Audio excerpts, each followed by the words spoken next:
জানি ব্যবসা বরপেটা বা যারাই আগের থেকে পয়সা ইনভেস্ট করে রেখেছে, বম বাজি বা হোয়াট এভার ফাটকা কিনে রেখেছে, তো আকস্মিকভাবে জুবিনের এরকম একটা হলো। তো একটা কি আমরা শুনছেন তো সাউন্ড, এটা কী ধরনের কথা? যার এখনও জাস্টিস হয়নি, কিভাবে কি হলো আমরা এখনও বুঝতে পারলাম না। আমাদের কি প্রশ্নের উত্তর হবে না কখনো? আপনারা যারা বাজি ফোটাচ্ছেন, আপনাদের কি একটুকু মনে হচ্ছে না যে একটা মহামানব পৃথিবীর থেকে চলে গেল? একটা মহামানব, একটা মানুষ, যার সত্যি অর্থে যাকে পৃথিবীতে ভগবান মানুষ হিসাবে পাঠিয়েছিলেন, লাইক বিবেকানন্দ। হ্যাঁ, আমি বিবেকানন্দের মতোই তুলনা করব, কারণ ও হয়তো বিবেকানন্দ যেটা বলেছিলেন, জীবে প্রেম করে যেই জন সেই জন সেবিছে ঈশ্বর, জুবিন তাই করে গেছে। আর ওই একটুকু স্যাক্রিফাইস আপনারা করতে পারলেন না? একটু তো আপনার ঘরে যদি কেউ মারা যেত, আপনার ঘরে যদি কোনো প্রিয় মানুষ থাকতো না, আপনারা কি বোম ফোটাতেন, বাজি ফোটাতেন? পুজো করুন, আর অ্যাকচুয়ালি পুজো করুন, পাঠ করুন, দিয়া জ্বালান, আকাশদ্বীপ জ্বালান, সব করুন। হ্যাঁ, আমি বুঝতে পারছি ওদের ব্যবসা খারাপ হবে, ঠিক আছে। আপনারা এই মাস অ্যাটলিস্ট বিফোর জাস্টিস, তারপরে আপনারা কিনুন। আর আপনারা যদি এতই ব্যবসায়ীদের চিন্তা করছেন, তাহলে ওদের যা ক্ষতি হয়েছে দিয়ে দিন গিয়ে।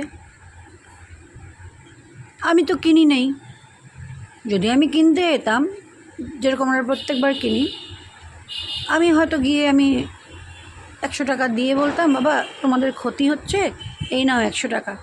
এই আর বাজি ফুটিয়ে এমনিতেও বাজি ফোটানো তো খুব একটা ভালো না। আমরা যখন থেকে আমি জেনেছি আমরা যে পশু পাখি খুবই ভয় পায়, তখন থেকেই আমরা এটা বন্ধ করে দিয়েছি। তার আগে এত জ্ঞান ছিল না।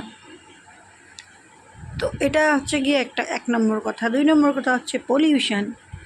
যদি আপনারা জুবিনের কথা নাও ভাবেন, তাহলে ওইটুক তো ভাবেন যে পলিউশন হচ্ছে, এয়ার পলিউটেড হচ্ছে, এমনিতেও আমাদের weather change is horrible, in horrible way. আর ব্যবসা বাণিজ্য করতে হলে না খালি বাজি কিনলেই হবে না। আজকে জুবিনের সমাধিতে অনেক রকমের দোকান বসছে, কারণ কি লোকেরা যায় তো, হাজার হাজার শত শত লোকেরা যায়, ওখানে দোকান দিয়েছে। কেউ যারা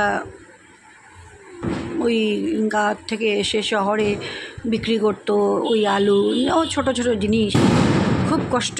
আরে কি জোরে জোরে বম ফুটছে! ভালো ভালো ভালো ভালো করে যান আপনাদের ঘরেও কেউ যাবে।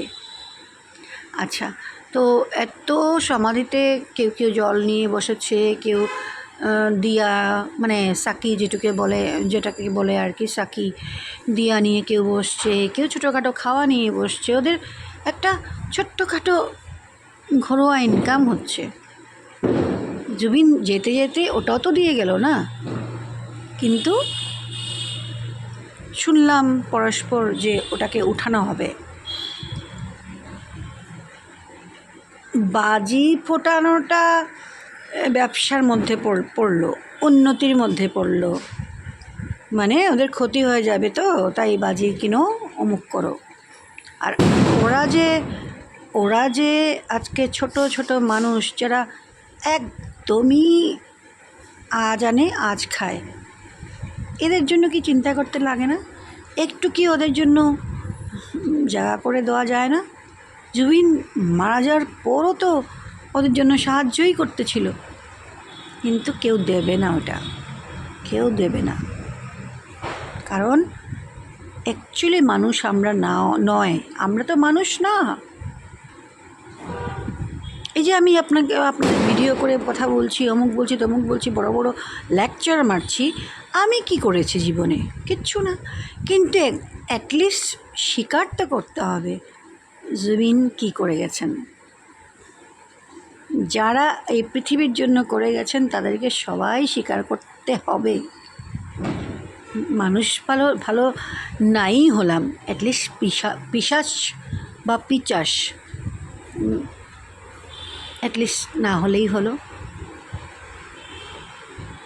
এই যে ধুমধাম করে শব্দ হচ্ছে, হ্যাঁ ডেফিনেটলি আগের থেকে কম, কিন্তু এবার এইটুকু আমি এক্সপেক্ট করি না। আরে আপনারা গিয়ে যারা বম বাজি বা বোম বা ফটকা বিক্রি করে ওদেরকে গিয়ে পয়সা দিয়ে আসুন, ওদের ক্ষতি করবেন না। এতই যদি জ্বালানোর কি দরকার? জ্বালানোর দরকার নেই না, নিয়ে আসুন ঘরে, নদীতে ফেলে দিন, পয়সা দিন, তাহলে ওদের ব্যবসাটাও গেল, নষ্ট হলো না। ব্যবসা যদি খালি ওদের হয় তাহলে সোনাপুরের মানুষদের কি হয়েছে? ওরা কি ছোটোখাটো ব্যবসা করতে পারে না? ওদেরকে জন্য আপনি কোনো জায়গায় দিতে পারেন না? আমি কারোর পক্ষে নয়, আমি মানবতার পক্ষে। জয় হিন্দ, আই অহম, জয় জুবিন।